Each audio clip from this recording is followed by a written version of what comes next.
ಪ್ರತಿ ತಿಂಗಳು ಪಿಂಚಣಿ ಹಣವನ್ನು ಪಡಿತಕ್ಕಂತಹ ಪಿಂಚಣಿದಾರರಿಗೆ ಇದೀಗ ಮೇ ತಿಂಗಳ ಪಿಂಚಣಿ ಹಣಕ್ಕೆ ಸಂಬಂಧಪಟ್ಟಂತೆ ಒಂದು ಮಹತ್ವದ ಮಾಹಿತಿ ಆದರೆ ಬಂದಿದೆ. ಸೊ ಬನ್ನಿ ಅದರ ಬಗ್ಗೆ ನಾವು ಈ ವಿಡಿಯೋದಲ್ಲಿ ಇನ್ಫಾರ್ಮೇಷನನ್ನು ತಿಳ್ಕೊತಾ ಹೋಗೋಣ. ವಿಡಿಯೋವನ್ನು ಸ್ಟಾರ್ಟ್ ಮಾಡ್ತೀನಿ. ಅದಕ್ಕಿಂತ ಮೊದಲು ನೀವಿನ್ನೂ ನಮ್ಮ ಚಾನೆಲ್ಗೆ ಸಬ್ಸ್ಕ್ರೈಬ್ ಮಾಡದೇ ಇದ್ದರೆ ಈ ಕೂಡಲೇ ಚಾನೆಲ್ಗೆ ಸಬ್ಸ್ಕ್ರೈಬ್ ಮಾಡ್ಕೊಳ್ಳಿ ಮತ್ತು ಲೈಕ್ ಮಾಡಿ.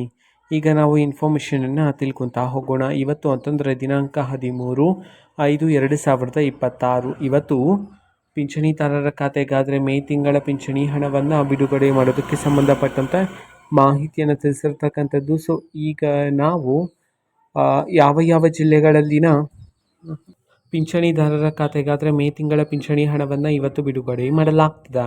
ಈ ಒಂದು ಮಾಹಿತಿಯನ್ನು ನಾವು ತಿಳ್ಕೊಳೋದಾದರೆ ಇವತ್ತು ಕರ್ನಾಟಕದಲ್ಲಿರ್ತಕ್ಕಂತಹ 18 ಜಿಲ್ಲೆಗಳಲ್ಲಿನ ಪಿಂಚಣಿದಾರರ ಖಾತೆಗಾದರೆ ಇವತ್ತು ಮೇ ತಿಂಗಳ ಪಿಂಚಣಿ ಹಣವನ್ನು ಬಿಡುಗಡೆ ಮಾಡೋದಕ್ಕೆ ಸಂಬಂಧಪಟ್ಟಂತೆ ಮಾಹಿತಿಯನ್ನು ತಿಳಿಸಿರ್ತಕ್ಕಂಥದ್ದು. ಸೊ ಈಗ ನಾವು 18 ಜಿಲ್ಲೆಗಳ ಹೆಸರನ್ನು ತಿಳ್ಕೊತಾ ಹೋಗೋಣ.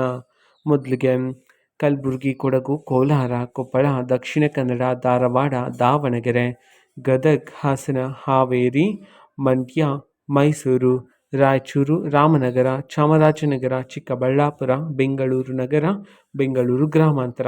ಈ 18 ಜಿಲ್ಲೆಗಳಲ್ಲಿನ ಪಿಂಚಣಿದಾರರ ಖಾತೆಗಾದರೆ ಇವತ್ತು ಮೇ ತಿಂಗಳ ಪಿಂಚಣಿ ಹಣವನ್ನು ಬಿಡುಗಡೆ ಮಾಡೋದಕ್ಕೆ ಸಂಬಂಧಪಟ್ಟಂತೆ ಇದೀಗ ಮಾಹಿತಿಯನ್ನು ತಿಳಿಸಿರ್ತಕ್ಕಂಥದ್ದು. ಓಕೆನಾ. ಸೊ ಇವತ್ತಿನ ಒಂದು ವಿಡಿಯೋ ಇದೇ ರೀತಿ ಇನ್ನು ಹಲವಾರು ಯೋಜನೆಗಳಿಗೆ ಸಂಬಂಧಪಟ್ಟಂತೆ ಮಾಹಿತಿ ಬಂದ ನಂತರ ಆದಷ್ಟು ಬೇಗ ನಾನು ನಿಮಗೆ ಇನ್ಫಾರ್ಮೇಷನನ್ನು ತಿಳಿಸ್ತೀನಿ. ಅದಕ್ಕೋಸ್ಕರ ಆ ಚಾನಲ್ಗೆ ಸಬ್ಸ್ಕ್ರೈಬ್ ಮಾಡ್ಕೊಳ್ಳಿ. ಮತ್ತೀಗ ನಾವು ಫೇಸ್ಬುಕ್ಕಲ್ಲೂ ಸಹ ಈಗ ವಿಡಿಯೋಸ್ಗಳನ್ನು ಅಪ್ಲೋಡ್ ಮಾಡ್ತಿದ್ದೀವಿ. ಫೇಸ್ಬುಕ್ ಚಾನಲ್ ಲಿಂಕನ್ನು ಡಿಸ್ಕ್ರಿಪ್ಷನ್ ಬಾಕ್ಸಲ್ಲಿ ಕೊಟ್ಟಿರ್ತಾನೆ, ಕ್ಲಿಕ್ ಮಾಡಿಬಿಟ್ಟು ಫಾಲೋ ಮಾಡಿ. ಓಕೆನಾ. So thank you, bye.